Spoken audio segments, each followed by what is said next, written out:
এই যে নসিহতগুলো করছি, যারা আনম্যারিড তোমার জন্য এগুলো শোনার চেয়ে বেশি দামি। এই ডিসিশনটা এত এত গুরুত্বপূর্ণ যে জীবনে যদি এটাতে ভুল করে ফেলেন কখনো, সারাটা জীবন আপনাকে এই বোঝাটা তো যে আমরা এখন কি কি কাজ করলে কিভাবে স্টার্ট করব আর কিভাবে আমরা এটাকে সলভ করতে পারি। এই সলিউশনটা দুই রকম। এক নম্বর হচ্ছে যারা অলরেডি পরিবারে ঢুকে গেছেন তাদেরকে অন্য জায়গা থেকে শুরু করতে হবে। মানে যারা অলরেডি পরিবারে ঢুকে গেছেন আপনাদেরকে তওবা করে ফিরে এসে আবার শুরু করতে হবে। আর যারা পরিবারে এখনো ঢোকেন নাই আপনারা এখনো সৌভাগ্যবান। এখন থেকে যদি আপনারা এই নসিহতগুলো মেনে চলতে পারেন, ইনশাআল্লাহ আপনার পরিবারটা 8-10টা পরিবারের মতো হবে না ইনশাআল্লাহ। রিজিকের ব্যবস্থাটাকে করে নেন, তারপরে ওদিকে যান। আপনার আপন ভাই হিসেবে আমি কথাগুলো বলছি, মনে করেন। এরপরে আপনি যখন বিয়ে করবেন, বললাম তো মেয়ের জাস্ট দিনদারিতা দেখবেন। হ্যাঁ, এর উপর যদি সৌন্দর্য থাকে আলহামদুলিল্লাহ, বংশ ভালো হয় আলহামদুলিল্লাহ, মেয়ের অর্থ সম্পদ আছে আলহামদুলিল্লাহ। যদি এগুলোর কোনোটাও না থাকে, দিনদারিতা থাকে, জাস্ট ওটাকে দেখেন, আর কিছু দেখার দরকার নেই, কিছু দেখার দরকার নেই। এরপরে আরেকটা কথা বলতে ভুলে গিয়েছি যে আপনি এই লেভেলে যাওয়ার আগে নিজেও পবিত্র থাকার চেষ্টা করেন। আপনি নিজে জেনায় যায় না, নিজে পর্নে যায় না, নিজে হারাম অ্যাফেয়ার্সে যায় না। যদি আপনি যান তাহলে আল্লাহ পাক কিন্তু আপনাকে পবিত্র স্ত্রী নাও দিতে পারেন। এটাই আল্লাহ পাকের নীতি যে একজন পবিত্র মানুষ পায়। ঠিক আছে, যে যেমন আল্লাহ পাক তাকে তেমন মিলিয়ে দেন, এটা আল্লাহ পাকের একটা সুন্নাহ। এর ব্যতিক্রম হতে পারে, কিন্তু আপনি যদি পবিত্র না থাকেন আপনি পবিত্র স্ত্রী নাও পেতে পারেন। তা আপনি আগে নিজে পবিত্র থাকেন, তারপরে আপনি এখন মেয়ে দেখেন। আলহামদুলিল্লাহ, বললাম দিনদারিতা প্রাধান্য দেন। এখানে হাদিসে এটা বলা হয় নাই যে 4টা গুণ দেখে বিয়ে করো, বরং বলা হয়েছে 4টা গুণ দেখে সাধারণত বিয়ে করা হয়। ঠিক আছে, করো আদেশটা এমন নয়, ইনকাহ কথাটা এমন নয়, বা ইনকাহু এমন নয়, তুনকাহু মানে বিয়ে সাধারণত করা হয়। কেউ টাকা দেখে, কেউ সৌন্দর্য দেখে, কেউ দেখে বংশ। তুমি দেখো দিন। নবীজি বলছেন তুমি দিন দেখো, না হলে তোমার হাত ধুলে ধূসরিত হবে, মানে ধ্বংস হয়ে যাবে তুমি। আর দিন দেখার ক্ষেত্রে শুধু বাইরের গেট আপটা যথেষ্ট নয়, তার পড়াশোনা দেখেন, তার হিস্ট্রি ঘাটবেন, তার অতীতে সে কোথায় কোথায় পড়াশোনা করেছে, কি করেছে, খোঁজ খবর নেবেন। হুট করে তাড়াহুড়া করে কোনো ডিসিশন নিয়ে ফেলবেন না, এটা খুব ভুল করে মানুষ। ঠিক আছে, তার হিস্ট্রি ঘাটেন যে সে কোথায় পড়াশোনা করেছে, কি করেছে না করেছে, তার পরিবারের বায়োডাটা ঘাটেন, তার পরিবারের সদস্যরা কেমন, নামাজ পড়ে কিনা, তার ইসলামের প্রতি কেমন ধারণা পোষণ করে। তার মাকে দেখেন, তার মা পর্দা করে কিনা, তার মা ইসলামের উপর আছে কিনা। তার নানিকে দেখেন, তার পরিবারবর্গকে দেখেন, তারপর আপনি ডিসিশন নেওয়াটা সহজ হবে। এগুলোর চেয়ে ব্যতিক্রমও হতে পারে। ওই আজারের পরিবারে ইব্রাহিমের জন্ম হতে পারে, ফেরাউনের আন্ডারে আসিয়ার জন্ম হতে পারে, থাকতে পারে, কিন্তু এটা ব্যতিক্রম। নর্মালি কিন্তু সবসময় এমনটা হয় না। যে প্যারেন্টিংস দিয়ে তারা বড় হয়েছে, ওই প্যারেন্টিংস তাদের মধ্যে থেকে যায়। এই কারণে মেয়ের ব্যাপারে খুব সেন্সিটিভ থাকবেন। আগে পুরো বিষয়গুলো ঘেটে নিয়ে তারপরে আপনি কোনো জায়গায় পা দেন। তারও আগে ইস্তেখারা করবেন আল্লাহর কাছে, যে আল্লাহ আমি তোমার কাছে ইস্তেখারা করছি, আমি জানি না যে কোনটা আমার জন্য ভালো হবে, কোনটা খারাপ। আল্লাহ এটা যদি আমার জন্য ভালো হয় সহজ করে দাও, যদি খারাপ হয় আল্লাহ দূর করে দাও। নিজের উপর চাপ নিয়েন না। তারপরে যদি দেখেন আলহামদুলিল্লাহ দিনদার, আর ডানে বামে দেখার দরকার নাই।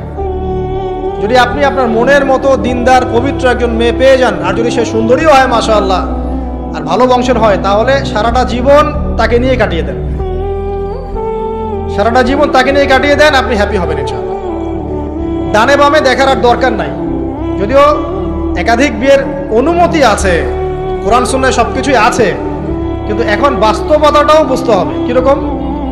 কোরআন সুন্নাহয় এমন অনেক কিছুই আছে যেটা বাস্তবে ইমপ্লিমেন্ট করাটা এতটাও সহজ না।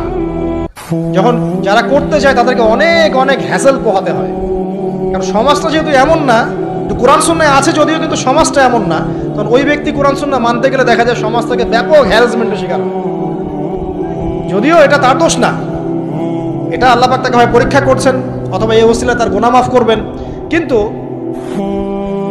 নর্মালি যেটা চলছে এখানে আপনি আপনার বেস্টটা নেন, যেটা অপশনাল সেদিকে যাওয়ার দরকার নেই। এটা আমার নসিহত। কারণ সবার ওই শক্তি সামর্থ্য থাকে না সব কিছু সুন্দর মতো টাইটলি হ্যান্ডেল করতে পারবে। আর বলা যত সহজ, করার ব্যাপারটা এতটাও সহজ নয়। সো আর এই তো জেনারেশনের মেয়ের তো দেখছেন, পান থেকে চুন ঠসলেই দেখবেন যে বিশাল তুলকালাম হয়ে যাচ্ছে। তো যদি আপনাকে আল্লাহ পাক আপনার পবিত্রতার কারণে, আপনার ঈমান আমলের কারণে খুশি হয়ে এমন একজন দিনদার, নেককার, পুণ্যবতী সুন্দরী সুশ্রী স্ত্রী দিয়ে দেন, আর ডানে বামে কখনো দেখবেন না, একদম তাকে নিয়ে পুরো লাইফটা কাটিয়ে দিবেন। ঠিক আছে? এরপরে দোয়া করবেন আল্লাহর কাছে, আল্লাহ এটার মধ্যে কল্যাণ বরকত দান করো। বিবাহের ক্ষেত্রে আপনি মোহরটাকে কম করবেন। আপনি মোহর মানে মেয়েদেরকে বলছি, মেয়ের বাবাদেরকে বলছি, সামর্থ্য অনুযায়ী করবেন, ছেলের সামর্থ্য অনুযায়ী করবেন, তার উপরে বোঝা চাপিয়ে দিবেন না। কিয়ামতের আলামতের হাদিসে আমি এটাও পড়েছি, শেষ জামানায় মোহর অনেক বেশি করা হবে, দেওয়া হবে কম। হয় না এমন? আর বাকি আছে আলামতের কিছু। তো ওই চিটারির মধ্যে নাই। আপনি বলছেন 1 লাখ, 1 লাখ আমি দিব নগদ, ব্যাস নগদ।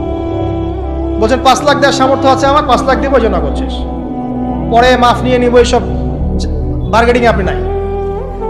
আর এখনকার বিবাহগুলো দেখলে মনে হয় যে মেয়ের বাবা ছেলেকে বিক্রি করছে আর ছেলের বাবা মেয়ে কিনছে।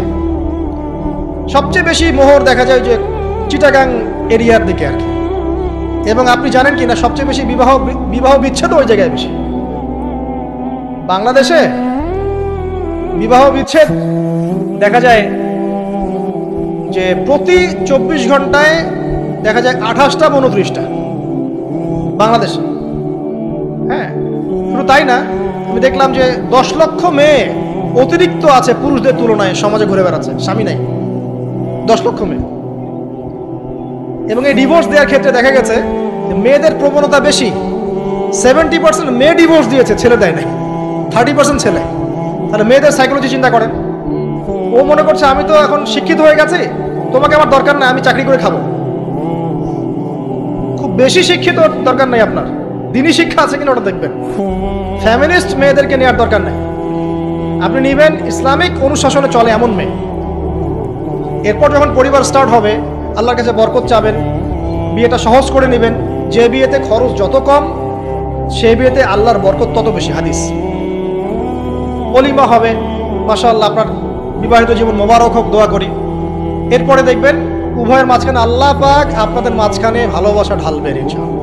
সূরা রুমের মধ্যে আল্লাহ পাক বলেছেন, ওয়াজআলা বাইনাকুম মাওয়াদ্দাতা ওয়া রাহমা, আমি আল্লাহ স্বামী স্ত্রীর মাঝখানে ভালোবাসার ভ্রাতৃত্ব ঢেলে দিয়েছি। এটা আল্লাহ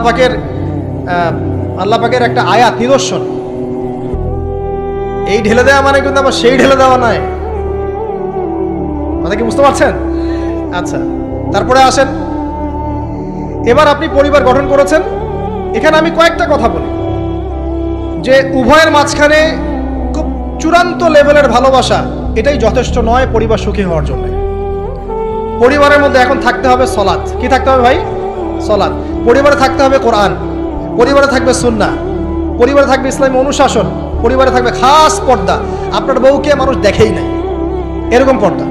আর কাপড় খোলা তো অনেক দূরের কথা। আমার এমন স্ত্রী আপনার স্ত্রীকে দেখেই নেই মানুষ, বাধ্য না হলে সে বাইরেই আসবে। বাধ্য হয়েছে, আসছে, মাহারাম আছে, মাহারাম সাথে আছে, এখন বাইরে আসছে। আপনার স্ত্রী ওই মানুষের বাসায় গিয়ে রাত কাটাবে না, এমনকি মানুষের বাসার টয়লেটে গিয়েও যেন সে কাপড় না চেঞ্জ করে। কারো বাসায় গিয়ে স্ত্রীকে রেখে দিয়ে আসবেন না, যে অপরিচিত কারো বাসায় স্ত্রীকে রেখে আপনি কোনো কাজে গেছেন, যাবেন না। এটা আপনার কাছে মনে করেন একটা কোহিনূর হীরা আছে, মনে করেন যেটার মূল্য ধরেন যে লক্ষ কোটি ডলার, এটা আপনি কি যত্রতত্র ইউজ করবেন, নাকি আপনি খুব যত্ন করে আপনার ভিতরে রাখলে রাখবেন? কোনটা? ইসলাম এভাবে নারীকে সম্মানিত করেছে যে তারা আমাদের কাছে এত বেশি প্রেশিয়াস যে আমরা এভাবে যত্ন করে ওদেরকে ঢেকে রাখি। কথা কি বুঝতে পারছেন? আর তোমাদের কাছে মেয়েদের দাম নাই, তোমরা ল্যাংটা হয়ে করো, তোমাদের কে বাধা দিয়েছে? ঘুরছেও তো তাই। আর নগ্নতা বলতে